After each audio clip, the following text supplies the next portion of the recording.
My name is Zora May Carter. I am 55 years old. I grew up on a small cotton farm outside of Selma. I taught high school English for 28 years. I raised 2 children, buried 1 dog, and learned to bake sweet potato pies that make the whole house smell like Sunday. I retired last year. I live alone now in a house with a porch swing that creaks like an old song.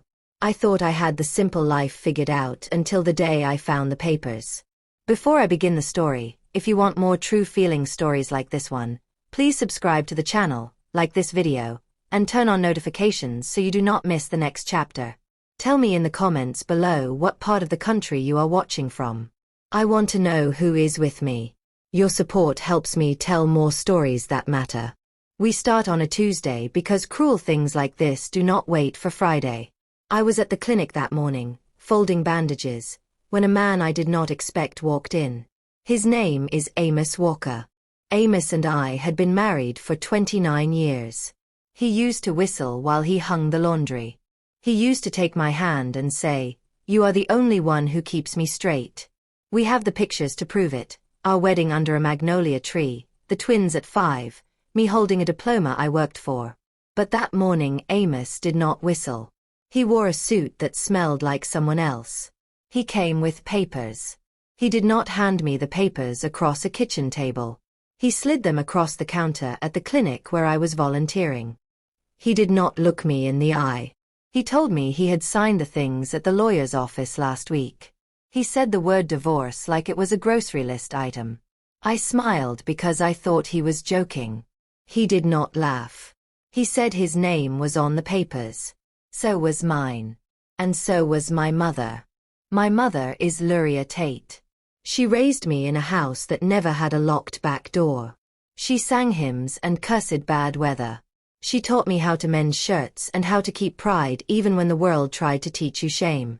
She is small and fierce, and she has a laugh that starts with her eyes. She is a woman who has deserved rest. She is the last person I expected to fall into someone else's arms, and least of all my husband. The clinic smelled like antiseptic and coffee. The fluorescent lights hummed. The papers in my hand felt thick, like the wood in the box of memories I had buried. Amos told me he had found love again, which is a phrase people use when they want you to understand betrayal as if it were a kind wind and not a hurricane. He said he was leaving me to marry my mother. He said 7 words that measured the length of my whole life. I am in love with your mother. I did not scream. I do not remember falling. I remember steadiness. My arms, my knees, the sound of a pen being slid into the pocket of his suit. My hands went cold and then hot. My chest tightened like someone had wrapped rope around it. For a little while the world went quiet in a way that felt like the eye of a storm. Then the quiet broke. My daughter, Tanisha, called while I sat on the edge of the counter. She asked if I was okay. I could not say the truth because the truth was so heavy I thought it might crush the phone between my fingers. I lied and said I had a migraine. Tanisha said, "Please come home." I told her I would. When I left the clinic, the leaves had already started to fall. The air smelled like metal and the back road to my house felt longer than it had ever been. I walked through the front door and the house smelled the way it always did. Lavender from the linen closet and the faint sugar of the pie on the counter. I went to the bedroom where Amos used to sit and read the paper. There on his side of the dresser was a small cardboard box that I had seen before. Amos liked boxes. He always said boxes are for keeping things safe. I opened the box because habit teaches you to look at the small safe things. Inside were photographs, and there was a note on top. The photographs were the kind that used to make me laugh. Amos at 60, squinting at a fishing line. My mother smiling with a slice of peach pie, the twins at graduation. But there was a photograph I did not expect. It was a picture of my mother and Amos holding hands at a church picnic last summer. They were standing too close. The picture was washed out by sunlight and joy that did not belong to me. I turned the photograph over because sometimes the back of a picture tells a secret. On the back someone had written in a looping hand, "Our beginning." Amos had his name under it. I kept turning because the rest of the box was full. There was a wedding invitation folded inside like a paper heart. The invitation was not addressed to me. It was addressed to Amos and Luria Walker. The date was 2 weeks away. I sat down on the floor of the bedroom, and the room seemed to answer me with silence. How does a life become a stranger in the time it takes someone to sign a name? How does a woman you carried in your body become the woman who will stand by the man you put a ring on? I sat and I listened to the creak of the house and felt the beat of my own blood like a drum calling me to wake. That evening I walked to my mother's house like a ghost walking home. Her porch light was on. I did not knock. I stood at the window and watched her through the curtains. She was in the kitchen stirring a pot, humming that hymn she had sung at my school plays. Amos sat across from her at the table, reading something on his phone. They did not notice me standing there because they could not see the way my stomach had opened and bled. They looked like a picture of normalcy, like a magazine ad for a life I had already lived. My first instinct was to rush in and take my husband back. My second instinct was to rage so loud that the rafters would shake. My third instinct, which surprised me most of all, was to be still and watch. There is a time for shouting and a time for listening. I had learned, over 55 years, that listening sometimes gives you the map. When my mother set down the spoon, she did not look at the window. She walked to the sink, her shoulders bearing the small learned fatigue of age, and hummed on. She did not call my name. Amos laughed at something on his phone, and when he laughed his voice was younger than I had remembered. It felt wrong in my chest. That night I took the wedding invitation from my hands and I put it back in the box. I slid the photographs under the mattress and I lay awake thinking. I thought about the years, the hospital stays, the mortgage, the baby teeth on the kitchen counter, the funerals. I thought about the way time can fold two people together until you cannot tell where one stops and the other begins. I thought about my mother and how small she looked when she slept, and about the way Amos used to hum me to sleep when our first child cried. When morning came, I had a plan, and it was not revenge born of pettiness. It was something quieter. It was a vow shaped by the slow fires of indignity. I told myself then that I would not be broken on the edge of someone else's selfishness. I would not let my life be turned into a cautionary tale. I would take what remained of my dignity and I would use it like a tool. Before I could put that plan into motion, the phone rang. It was a number I did not know. The voice on the other end said, "Miss Carter, we would like to talk to you about a finding in your husband's accounts." I did not understand the words at first because the air in the line tasted of something sharp. Then the voice said something that made the blood in my ears race. They had found a transfer. A large transfer. To an account under my mother's name. The line went silent like a held breath. My fingers tightened around the phone until I thought they might crack. I looked at the wedding invitation on the dresser and then at the photograph. The world was a roomful of keys now, and only one of them was mine. I do not know how long I stood there. I remember only that my mind was a house with doors that were suddenly all open at once. I remember that the porch swing outside my window creaked in the wind like a clock telling me it was time. I remember feeling a small, dangerous clarity settle in me like dust. I opened the box one more time and took out the invitation. I held it until my hands did not shake. Then I folded it neatly and put it back into the box, and I walked out of the house without turning the porch light off. Outside, the stars looked indifferent. Inside, my life had tilted and something else had been set in motion. I had a name for what I would do, but I will not tell you that yet. Not tonight. Tomorrow I would go to a place that brings old people and paperwork together. Tomorrow I would talk to a man who kept receipts for everything. Tomorrow the story would move backward and forward, and you would see how every small choice made a path to now. If you want to know how I found the paper trail and what I did when I found it, please like this video, subscribe if you are new, and tell me in the comments where you are watching from. Your voice keeps me honest and gives me strength. But before I can do anything, there is one more thing I must do. I open the box because habit taught me to look. Inside the last photograph is a note not meant for me. It has one line written in Amos's hand and it reads, "I could not tell you before because I was ashamed." The page is warm as if it were just folded. I dropped the picture and the phone slid from my fingers. The screen shattered on the floor and the sound was like a gunshot. At that exact second, someone knocked on my door. The knock on my door was slow, almost polite, like whoever stood outside already knew I was too shaken to answer quickly. I stood in the middle of the living room, barefoot, the shards of my phone scattered across the floor like tiny pieces of truth. My heart thudded so loud I thought whoever was outside could hear it. I did not move at first. 55 years had taught me that trouble rarely knocks. It usually kicks the door down. But this knock, this one felt like a warning before the storm. I took a breath, stepped around the broken glass, and opened the door. Standing on my porch was a woman I had seen before years ago, when her mother lived 2 houses down. Her name was Jory Caldwell. She was tall, slim, and always dressed like she was late for Sunday service. Tonight she wore a gray coat that swallowed her frame. She looked at me with eyes full of worry. "Miss Carter," she said, "I'm sorry to come this late. But I think you need to see something." My stomach twisted. I told her to come inside. She stepped across the threshold and looked at the broken phone on the floor. "Bad time?" she asked softly. I swallowed. "You could say that."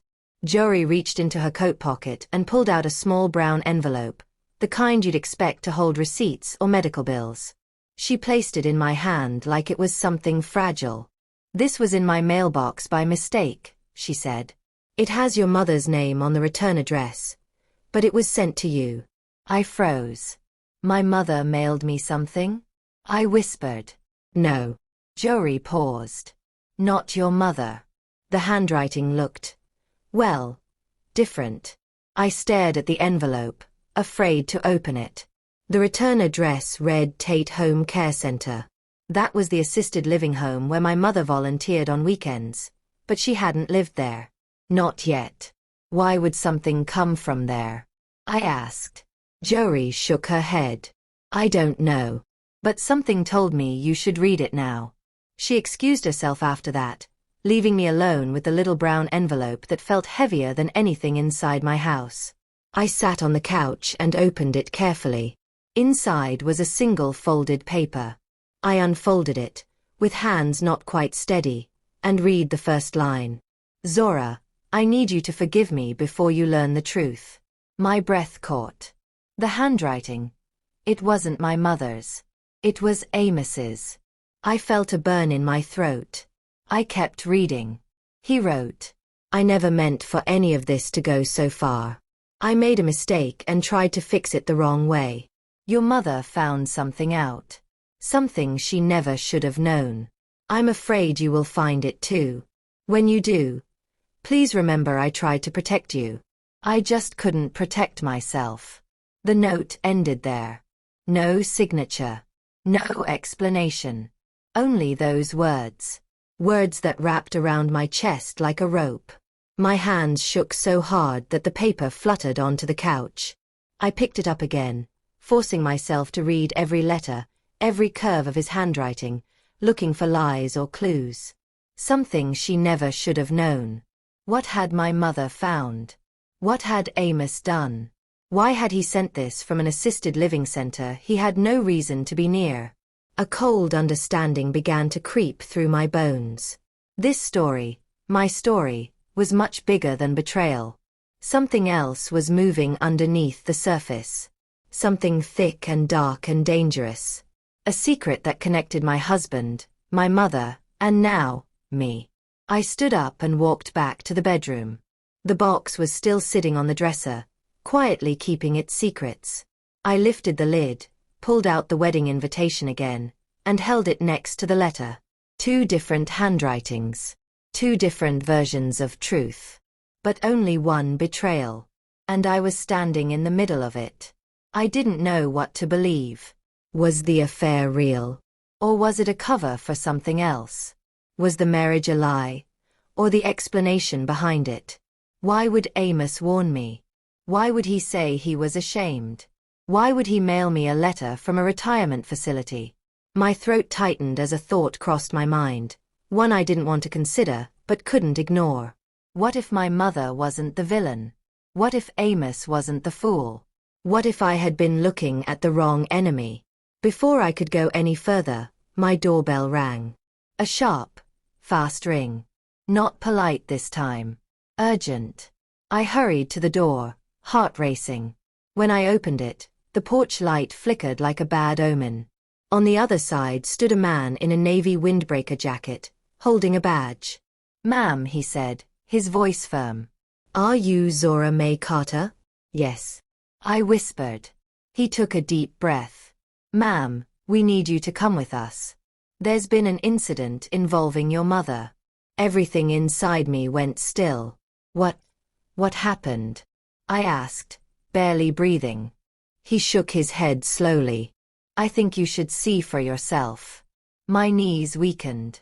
The porch swayed behind me as the night grew heavy and still. As I locked the door and followed the officer into the darkness, one truth settled like stone inside my chest. This was no longer about heartbreak. Something far worse was waiting for me. Something that would change everything. Something I was not ready for. But it was already too late. The police car smelled like old leather and rain. I sat in the back seat with my hands clenched so tight my nails cut into my palms. The officer didn't speak at first, and I didn't ask questions. My mind was already screaming them loud enough. My mother. An incident. A letter from Amos sent from a retirement home he had no reason to visit. A wedding invitation hidden in a box like a secret knife. Nothing was adding up. When we reached the main road, the officer finally spoke. "Ma'am, your mother was found at the Tate Home Care Center a few hours ago." I frowned. That was the place the letter came from. She doesn't live there," I whispered. He nodded. "Yes, ma'am. But they said she showed up unannounced around noon. Staff said she seemed confused. She asked to speak to the director, then suddenly walked off. No one could find her for hours." My heart throbbed. I knew my mother. She had more pride than strength. If she walked away, she wasn't confused, she was hiding. And then the officer said the part that made my stomach drop. "She left something behind. Something addressed to you." My breath caught. Another letter. Another secret. When we arrived, the building buzzed with fluorescent lights, and the hallways smelled like bleach and stale air. An older nurse stepped forward when she saw me. "Zora, baby," she said gently. "Come with me." She led me to a small quiet room with 2 chairs and a box of tissues that looked too ready for tears. She handed me a sealed envelope. I recognized the handwriting immediately. My mother's. Sharp. Firm. Certain. The way a woman writes when she's lived long enough to fear nothing but the truth. The nurse touched my arm. "We haven't been able to locate her," she whispered. "But whatever she left for you," she said, "it would explain everything." Explain everything? My chest tightened. With trembling fingers, I opened the letter. It was short. Too short. And every word knocked the breath out of me. "Zora, I have something to confess before others twist it. I found something in your husband's things. Something that should have gone to you. Amos begged me not to tell you yet. He said he needed time. But time is a luxury he has run out of." I blinked, reread it, hoping it would change. "I did not steal your husband. I did not want your marriage. I was trying to protect you. But I made a terrible mistake. A mistake he is now paying for." My hands shook so badly I almost dropped the paper. "Protect me from what?" The next line felt like a blow. "I know who has been taking money from your accounts. It wasn't Amos." I froze. Taking money? From me? I hadn't even known anything was missing. I kept reading, the room spinning. I told Amos what I found. And the person behind it threatened both of us. Amos thought marrying me publicly would give us cover.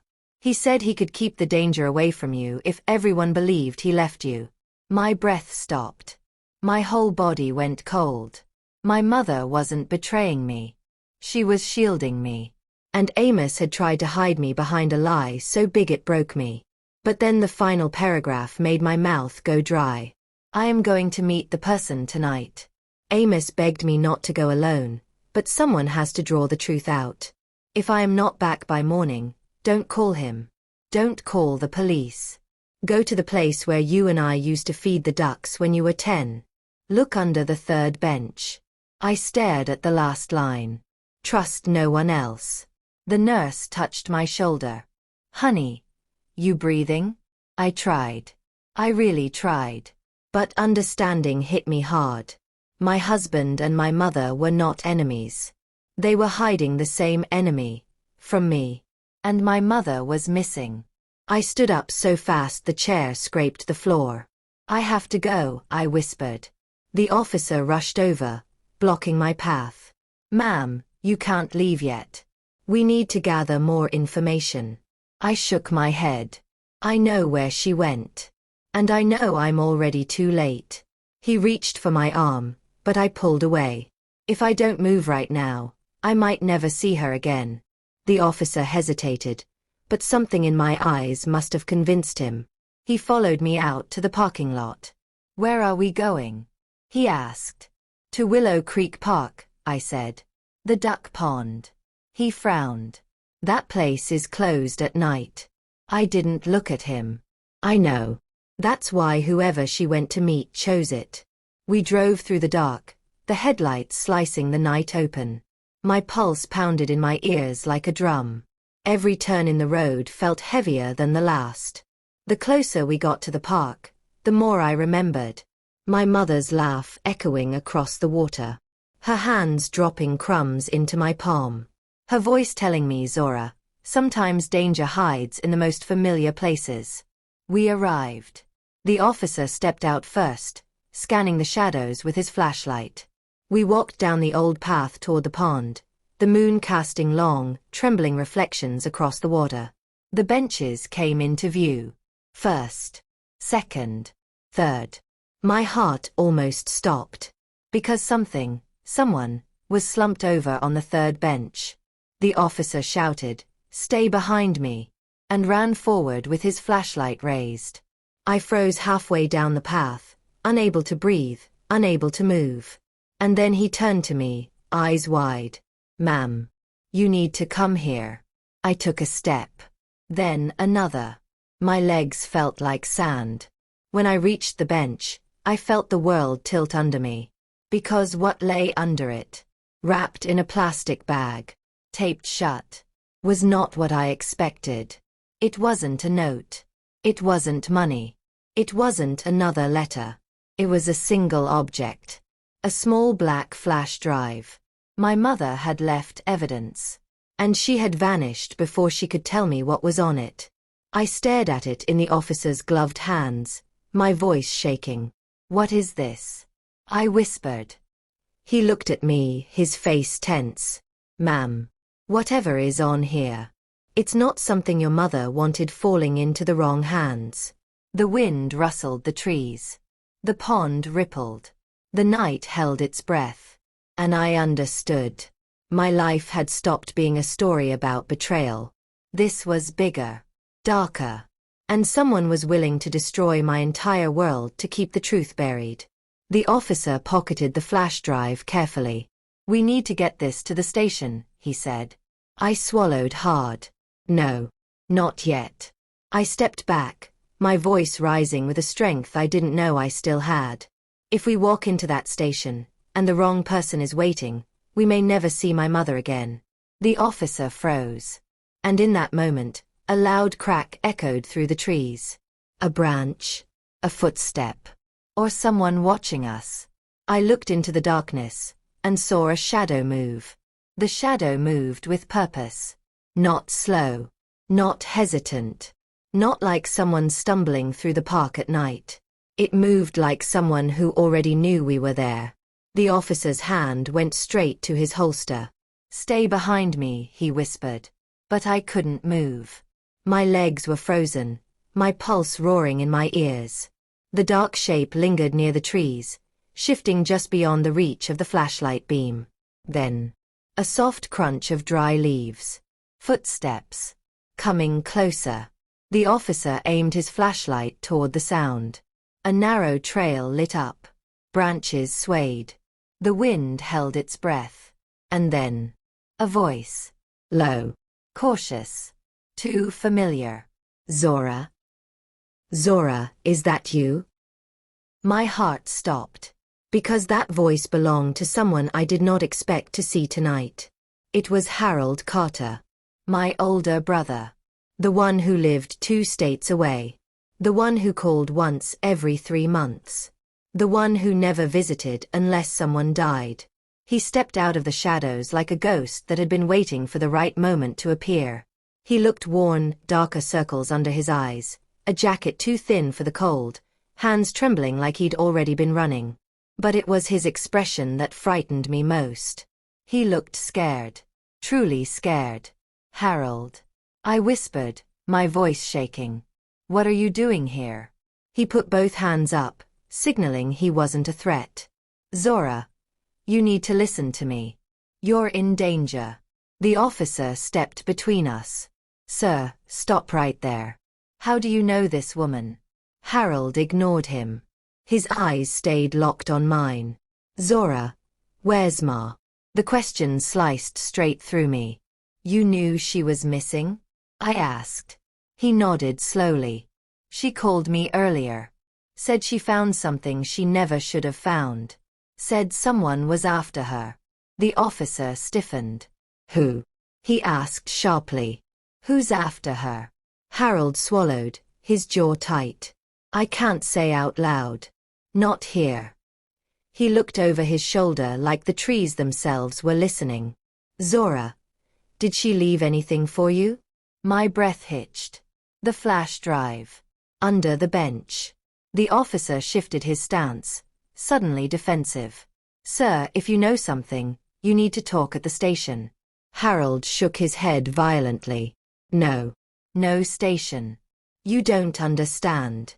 Someone inside that system is part of this. The officer frowned. Are you accusing law enforcement?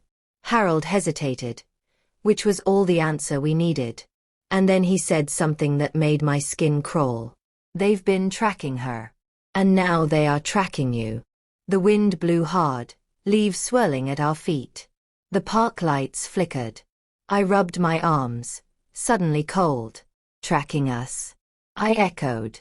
Harold's eyes filled with something that looked like regret. It started years ago, Zora. Before any of us knew. Before Dad died. Dad. My brain spun. Daddy had been gone 12 years. He died of a heart attack on the front porch. Or so we believed. Harold stepped closer, lowering his voice. Dad didn't die the way they told us. There was more to it. Much more. I felt my throat tighten. What are you talking about? He exhaled shakily. Daddy had money. Hidden money. Money none of us knew about. Money someone else has been hunting for ever since. I blinked. Hidden money? Harold nodded. You're the last person who doesn't know the truth. But your mother, she found out last month. My hands trembled. Why didn't she tell me? She was scared, Zora, of what would happen to you. She knew if she told you straight, you'd go looking, and you'd be a target too. The officer stepped forward, his jaw tense. This is something you both need to discuss at the station. Harold cut him off. You take us there, and I guarantee she disappears for good before sunrise. Silence. Heavy silence. The officer's grip on his holster tightened. I realized then. I didn't know who to trust. Not the officer. Not the shadows in the trees. Not even Harold completely. But I knew one thing. My mother left the flash drive so I could uncover the truth. Not the police. Not my brother. Not Amos. Me. I stepped between them. Enough, I said quietly. Both of you need to listen. Harold's eyes softened. The officer stayed alert. I reached into the officer's pocket and took the flash drive, closing my hand around it. This stays with me. Zora, the officer protested. No, I said firmly. My mother trusted me. I'm not letting anyone take that away. Harold nodded once, like he expected nothing less.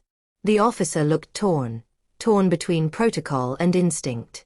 Before anyone could speak again, a branch snapped in the woods. Loud, sharp, close. The officer immediately raised his flashlight and gun. Harold grabbed my arm. "We're not alone," he hissed. I stared into the darkness, heart hammering. But this time, the shadow that stepped out wasn't slow, or cautious, or familiar. This one moved like he had been waiting, watching, hunting. And when he stepped into the moonlight, my entire world stopped, because I recognized him. Every line of his face, every shape of his jaw, every piece of him. The officer whispered, "Ma'am, do you know this man?" I could barely speak. "Yes," I whispered. "He's my husband." Amos Walker stood in front of us, eyes cold, breath heavy, and clothes smeared with something dark. Not mud. Not dirt. Something that looked like dried blood. My heart collapsed into itself. And the first words out of his mouth were not an explanation, not an apology, not comfort, but a warning. "Zora, you should have stayed home." For a moment, none of us breathed. Not me. Not Harold. Not even the officer, whose hand hovered near his holster like he wasn't sure whether to draw or run.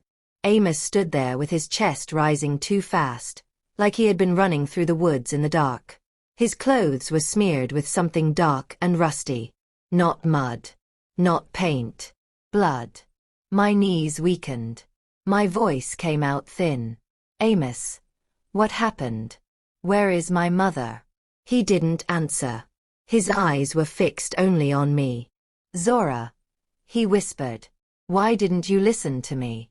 Harold stepped protectively in front of me, his fist clenched like he wasn't afraid to fight a man twice his size. "What did you do?" Harold demanded. The officer raised his gun. "Sir, stay where you are." But Amos didn't flinch. He didn't look scared. If anything, he looked broken. "I didn't hurt her," he said quietly. "But someone wants you to think I did." My breath caught. I took a small step forward, ignoring the officer's warning shout. "Amos, tell me the truth. All of it. Now." He rubbed a hand over his face, leaving a dark smear across his cheek. "You weren't supposed to find the flash drive tonight," he said. "Your mother and I had a plan. We were trying to keep you out of it." "Out of what?" I asked, my voice trembling. "What is on this flash drive?" He hesitated. And that hesitation scared me more than anything else. "Amos." Harold growled. "Say it." When Amos finally spoke, his voice cracked. "Your father did not die the way we were told." My heart slammed into my ribs. Not this again. Not this impossible story. "Daddy died on the porch," I whispered. "He had a heart attack. Mama told us herself." Amos shook his head slowly. "She told you what she had to. What she was forced to." My world tilted. Forced. Mama had been forced to lie. The officer looked between us, confused and alert. "You all need to explain this right now." Amos swallowed hard. "Your father was involved in something he never should have touched. And when he tried to pull out, someone silenced him." Silenced him. The words stabbed through me. Harold grabbed his head like he already knew this. Like he had been living with it for years. I looked at him sharply. "Harold, did you know?" He closed his eyes. "Not everything. But I always knew something wasn't right." Amos stepped closer, hands raised, voice desperate. "Zora, your mother spent years trying to protect you from this. But last month, she found something in your father's old lockbox. Something powerful. Something dangerous." I held up the flash drive. "This." Amos nodded. "Yes. That is what they want. Whoever gets that gains access to everything your father was hiding." And they are willing to kill to get it. The officer stiffened. You are accusing a criminal network? Not a network, Amos said. One man. The kind of man who hides behind money and power. The kind of man who can make a death look natural. The kind of man who already took one life in this family. Harold looked like a ghost. You mean Carlton Reed, don't you? Amos's eyes darkened. Yes. My blood ran cold. Carlton Reed. Our father's old business partner. The man who attended Daddy's funeral with crocodile tears. The man who had come to our house that same week, asking Mama strange questions. The man Mama always avoided when his name came up. The officer lowered his gun slightly. Carlton Reed? The developer. The one with property all over the county? Harold nodded. He is not just a developer. He launders money through land projects. Daddy found proof of it years ago. And instead of keeping quiet, he tried to expose it. I felt sick. Amos pointed toward the trees. Carlton has people searching here tonight. People who followed your mother when she tried to meet him alone. Alone. The word tore through me. Such a stubborn woman. Thinking she could handle everything herself. Thinking she could protect me from the truth. Where is she now? I whispered. Amos hesitated. The last time I saw her, she was running. Running. My legs weakened. Running from who? Before he could answer, a harsh voice echoed through the trees. Found them. We all froze. Footsteps. Fast. Multiple. A group of men stepped out from the shadows. Dark jackets. Cold eyes. Hands inside their pockets like they were hiding something deadly. The officer drew his gun at once. Stop right there. The tallest man smirked.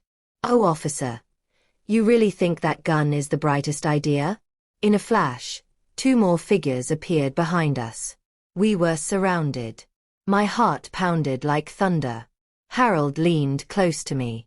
Zora. Whatever happens, do not let go of that flash drive.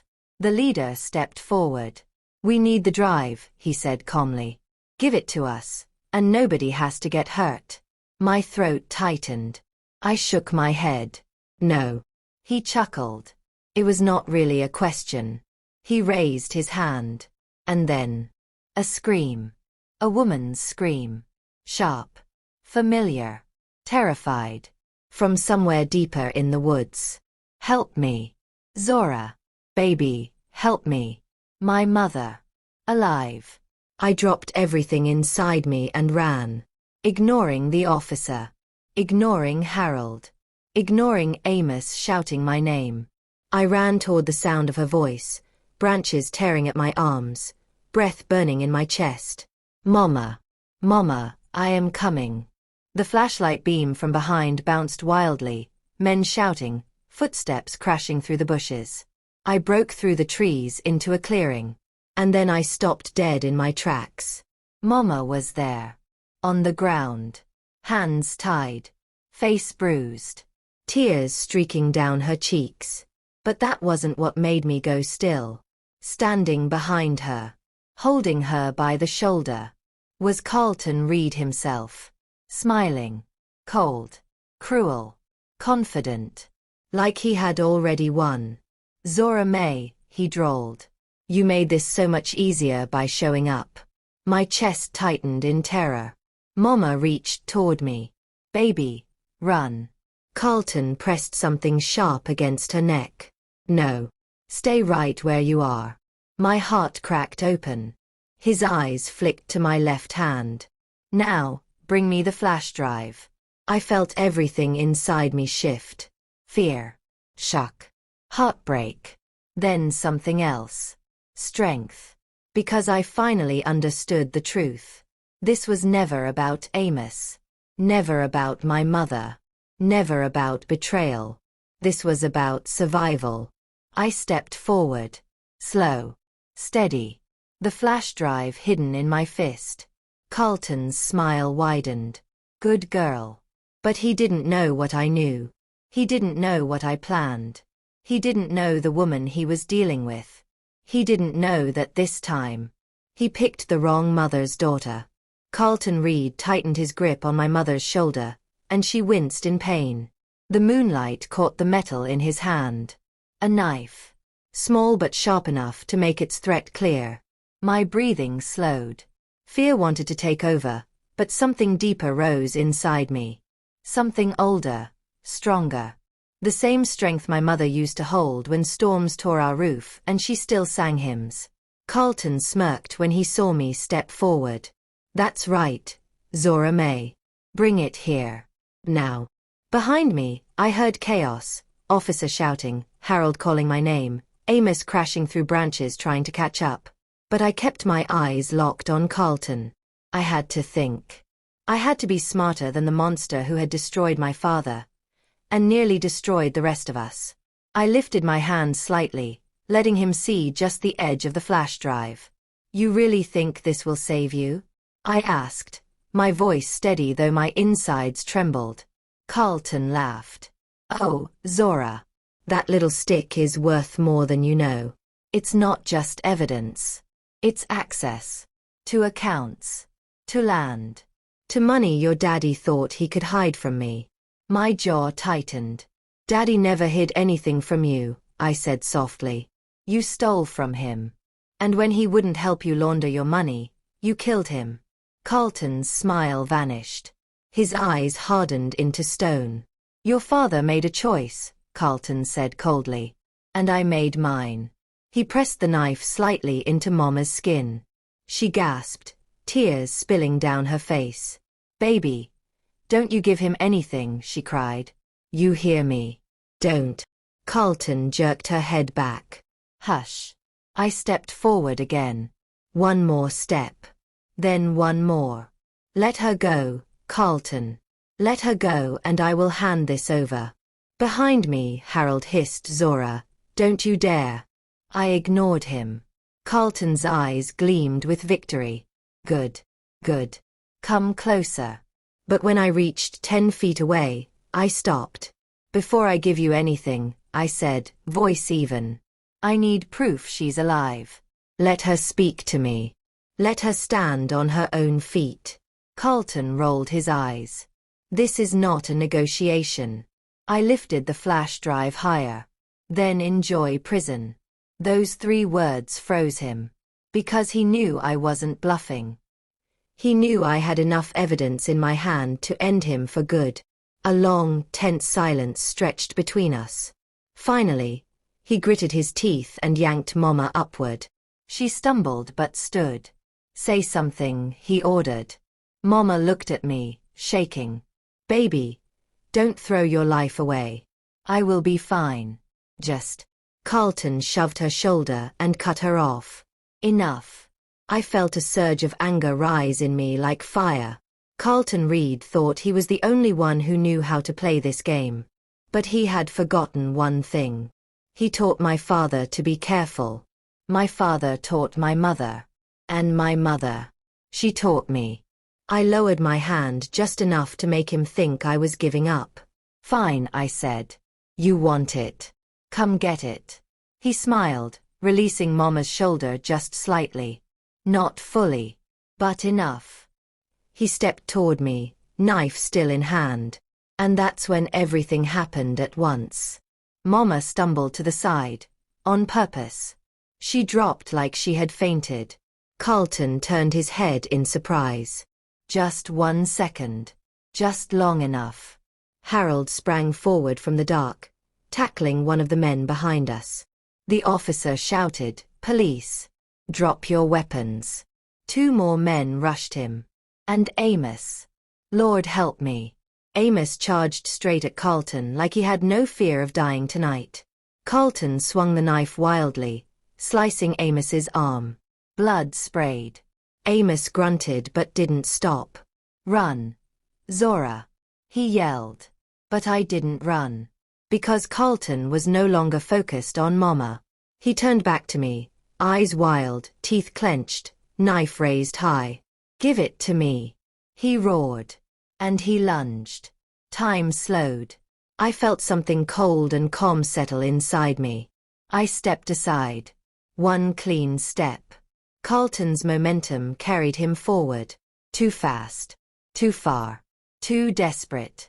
He tripped over the tree root behind me, stumbled, and Amos slammed into him from the side with everything he had left.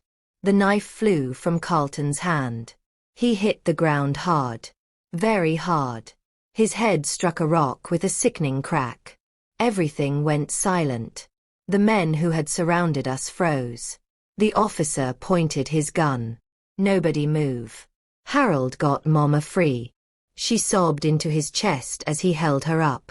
Amos knelt on the ground, gripping his bleeding arm, chest heaving. I stood perfectly still, flash drive clenched in my fist, staring at the man who had destroyed my family's life. Carlton Reed lay motionless, breathing shallow, but no longer a threat. Sirens wailed in the distance. The officer must have radioed backup in the chaos. I walked toward Amos slowly. He looked up at me with tired, pained eyes. Zora, I never betrayed you. I just didn't know how to protect you without hurting you. I swallowed hard. My mother reached for my hand. Baby, we have to finish this. All of it. The flash drive felt heavy. Heavy with truth. Heavy with years of lies. Heavy with every tear shed in the dark. The officer approached carefully. Ma'am, we need that evidence. I nodded, but kept my hand closed. Not yet. Because justice needed to be clean. And I was not done making sure of that. Behind us, ambulances arrived. Backup police rushed across the clearing. Harold helped Mama sit on the grass, whispering to her that it was over. Amos winced as paramedics wrapped his arm. But I stood still. Because even with Carlton on the ground, I could feel it. This wasn't over. Not truly. Carlton had partners. Connections. People who benefited from silence. And if one man had chased us into the woods, others would come looking when he didn't return. I held the flash drive tighter. This time, I wasn't running. This time, I wasn't breaking. This time, I wasn't alone. I looked at the officer. Take him to the hospital. Protect my mother. My brother. My husband. Then I looked at the flash drive. And I whispered to myself. Time to finish what Daddy started. The hospital waiting room buzzed with cold air and brighter lights than anyone needed at 2 in the morning. Machines beeped behind closed doors. Nurses walked fast but spoke soft, and every seat held someone praying for a miracle. I wasn't praying. Not tonight. Tonight, I was planning. Mama was in an exam room getting treated for bruises and dehydration. Harold sat with her, refusing to let anyone else near. Amos was being stitched up for the deep cut on his arm, the blood having soaked through 2 layers of cloth. The officer who had helped us was giving statements, pacing like a man wired on adrenaline and questions. But I sat in the far corner of the waiting room, the flash drive still in my hand. Cold. Hard. Heavy. Every secret in my life. Every lie I had lived under. Every death and betrayal. It all sat inside that tiny piece of metal. A nurse approached me. Ma'am, the doctor says your mother will be fine. She's asking for you. I nodded, slipping the flash drive into my coat pocket. But I didn't move yet. Because someone else approached my corner. A woman I had never seen before. Tall. Dark-skinned with sharp cheekbones and eyes that held stories she wasn't ready to tell. She wore a gray suit, clean, pressed, too formal for this hour of night. She stopped in front of me. Zora May Carter? I stiffened. Yes. Who are you? She didn't answer with her name. Instead, she showed me a federal badge. FBI. My blood ran cold. Ma'am, she said gently, we need to talk. I rose slowly. What do you want? She glanced around the waiting room before lowering her voice. You're holding something very dangerous. And very valuable. We've been investigating Carlton Reed for 8 years. Your mother contacted us 3 weeks ago. Mama had contacted the FBI. I swallowed. Why didn't she tell me? The agent gave me a sad, knowing look. To protect you. Your mother feared Carlton would come after you if he knew she had opened that lockbox. And she was right. My eyes stung. What is on this flash drive? I whispered. The agent exhaled. Proof that Carlton Reed wasn't just laundering money. He was financing illegal land seizures, bribing officials, covering deaths. Your father tried to expose him years ago. My hands trembled. So Daddy didn't just die? The agent's voice softened. Your father was poisoned, Ms. Carter. A slow, untraceable toxin. He didn't stand a chance. A sound escaped my throat. Half gasp, half cry. Everything inside me broke and rebuilt in the same breath. I had suspected it, feared it, but hearing it confirmed felt like losing him all over again. The agent continued. Your mother stored the evidence in 2 places. One in her home. One she trusted your husband to hide. Amos. I had blamed him, cursed him, hated him. But he had been protecting the evidence the whole time. Then, why pretend to marry my mother? I whispered. The agent's jaw tensed. Because Carlton Reed was watching him. Your mother and your husband created a cover story. A scandal so unbelievable that Carlton would never suspect the truth. A fake affair. A fake engagement. To protect me. My knees weakened, and I had to grab the back of a chair. The agent touched my arm. Ms. Carter, we need that flash drive. It is the missing piece of a case we've been building for years. I hesitated. Every instinct in me wanted to hand it over. Every memory of my father urged me to finish what he started. Every bruise on my mother's body demanded justice. But something stopped me. Trust. I didn't trust anyone anymore. And the agent sensed it. She took a small step back, giving me space. You don't have to give it to me here, she said softly. But you can't keep it. Someone else will come for it. And they won't make the same mistakes Carlton did. My heart pounded. She didn't lie. Carlton had partners. Men with money. Men with power. Men who weren't done fighting. I closed my eyes. Then I said, I'll give it to you. But only after I see what's on it. With my own eyes. The agent hesitated. That will put you in danger. I opened my eyes. I'm already in danger. She looked at me for a long moment. Then nodded. There's a secure computer in a room down this hall, she said quietly. We can look at it together. I followed her, my chest tight, my footsteps steady. Inside the room, she locked the door and dimmed the lights. The computer buzzed to life. She connected the flash drive carefully, like handling something radioactive. A folder appeared on the screen. 3 files. Each one named with a date. The oldest file opened first. And the moment the first image appeared, I felt my breath leave my body. A photograph of my father. Alive. Sitting at a desk with papers spread everywhere. Bank accounts. Contracts. Land deeds. And a handwritten note. Reed is stealing from us. If anything happens to me, this must go to Zora. My vision blurred. My father had written to me. To me. The second file opened. Audio recordings. Carlton's voice. Threatening. Demanding. Cold. Telling my father to sign over land. Telling him to comply. Telling him. Accidents happen, old friend. I covered my mouth with my hand. The third file opened. And my stomach dropped. Because it wasn't documents. It was video. A hidden camera. Pointed at a hospital room. A nurse leaning over my father's 4-bag. Injecting something. A man in a suit watching her. Carlton Reed. Whispering. No loose ends. My chest constricted. My knees nearly buckled. The agent whispered. This is enough to put him and his entire network away for life. Tears streamed down my face. My mother had found this. My husband had hidden it. My father had died for it. And now, it was in my hands. I turned to the agent. I'll give you the flash drive. But first, I need to make this public. She shook her head quickly. Ms. Carter, that is too dangerous. Release it and they will come after you before we can arrest them. I lifted my chin. They already came after me. They already chased my mother through the woods. They already tried to kill my husband.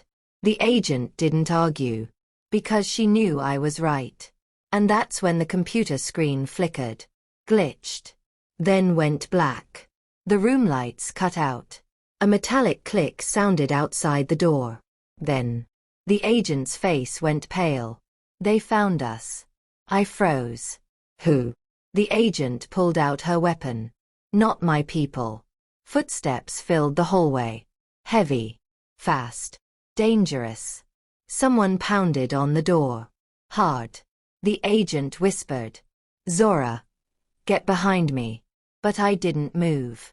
Because I finally understood. Chapter 7 wasn't the reveal. It was the warning. I reached for the flash drive. And at that moment, the door handle twisted.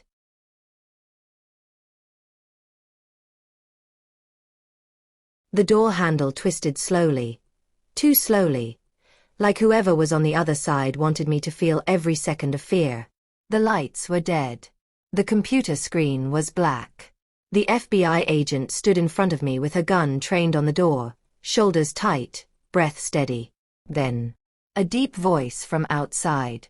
Step away from the door. Now. The agent whispered to me without turning her head. Zora. Stay behind me. Whatever happens, do not let them touch that flash drive. But I didn't move. Not this time. The door shook under a loud bang. A shoulder slam. Then another. The agent aimed. Third hit. The metal hinges groaned. Fourth. The frame cracked. Fifth. The door burst inward. Two men dressed in security uniforms stormed in, guns raised. But these weren't real officers. Their badges were fake. Their stances too sloppy. Carlton Reed's men. They didn't come to arrest us. They came to finish the job. Get the drive, one of them barked. The agent fired first. One clean shot. The first man dropped, clutching his leg. The second charged forward. I should have been afraid. But fear wasn't running my body anymore. Not after everything they had done. Not after the truth I had seen tonight.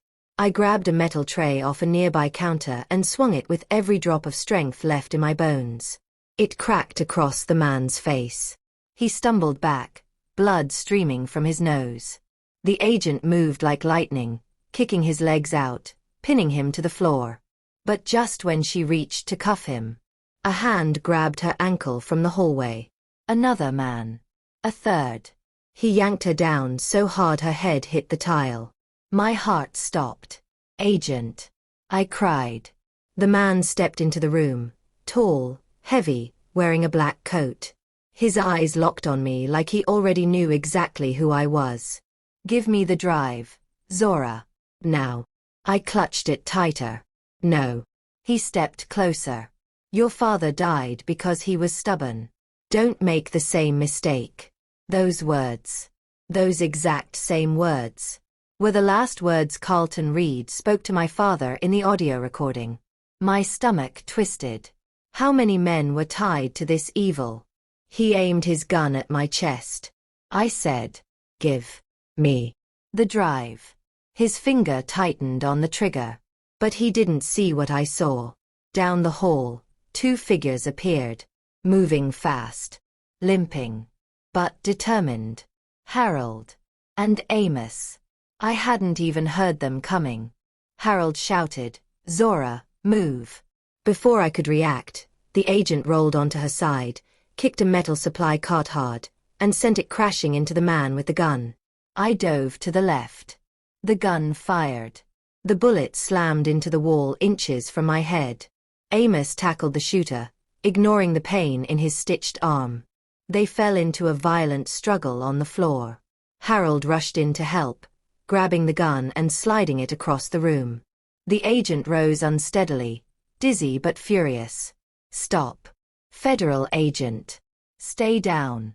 But the man fought harder. Amos grimaced, his voice strained. "Zora. Go. Run the video. Tell them the truth. End this." I turned to the dead computer. The power was out. The evidence was locked inside the flash drive, and the whole world was blind. But there was one thing still working. My phone. The screen was cracked from earlier, but it turned on. With shaking fingers, I selected record. I plugged the flash drive into the side port of the hospital security monitor on the wall, an older system still running on internal backup power. It flickered to life. The first image filled the screen. My father. Alive. Afraid. Signing his name on a document while Carlton Reed stood behind him like a shadow. I held up my phone, recording everything. The audio. The threats. The poison. The nurse realigning the four. Carlton whispering, "No loose ends." My father struggling to breathe. Then, my mother's handwriting on the note. "Zora, forgive me. I was trying to protect you." My vision blurred with tears. But I kept recording. I captured every second, every file, every truth my father died for. Behind me, the fight raged. Harold slammed the attacker's head into the floor. The agent cuffed one of the men. Amos, bleeding badly, pinned the last man down with pure willpower. Finally, the attacker stopped resisting. It was over. I ended the recording and pressed upload. Not to the FBI. Not to police servers. But to the cloud. To multiple folders. To trusted people across the country. And then, I posted the video to every social platform I had. Every one. The truth belonged to no one now. And to everyone. Amos turned toward me, breathing hard. "Zora, what did you just do?" I wiped a tear from my cheek. "I finished it." The agent stood up, staring at me with wide, shaken eyes. "Ms. Carter, you might have just brought down the largest corruption case in this state." Harold leaned against the wall, exhausted. "Sis, Daddy would be so proud of you." And then, Mama shuffled into the doorway, eyes wet but filled with strength. "Baby, you saved us." I didn't feel strong. I didn't feel heroic. I felt tired, shaken, grateful to still be alive. But I also felt something I hadn't felt in years. Peace. The kind that comes when truth finally rises from the dark. The kind that comes when a woman stops surviving and starts winning. The next days were a blur. Carlton Reed was arrested in his hospital bed. Half the county government fell with him. Investigations spread like wildfire. News vans camped outside the hospital. Lawyers, reporters, and federal agents asked for interviews. Amos was cleared of all wrongdoing. Mama moved in with me while she healed. Harold stayed close for the first time in decades. And me. For the first time in my life, I felt like I had my father's strength in my bones, and my mother's fire in my voice. People called me a hero. But I didn't feel like one. I felt like a daughter who refused to let evil bury her family a second time. And when I finally went home, sat on my porch, and watched the sunrise break over the quiet street, I whispered, "Daddy, we did it." If you enjoyed this story, please like this video, subscribe to the channel, and tell me in the comments where you are watching from.